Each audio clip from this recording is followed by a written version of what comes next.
Vzadu občas nám jsou slyšet kachny, ale vedle toho taky jedna rocková kapela tady cvičí. Já nyní za Jasan tady uvádím různé záležitosti, které jsou pro vás, voliče, zajímavé z hlediska našeho volebního programu. Jedním z cílů je levné, dostupné potraviny a nejlépe naše. Když jsme byli soběstační, teďka nám vozí potraviny doví odkaď a zbytečně se tím zvedá jejich cena. Ale to nemusí být jenom tím, že se dováží. To supermarkety, řetězce předražují na dvojnásobek svoje výdělky, než byly před počátkem inflace.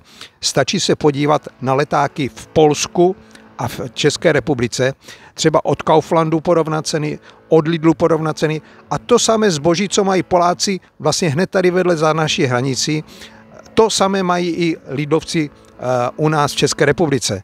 A porovnejte.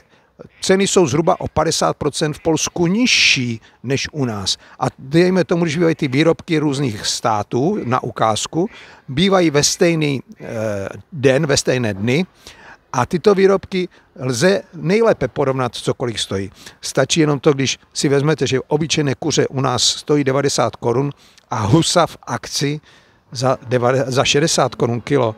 Takže co si vyberete? Radši husu za 60 než kuře za 90.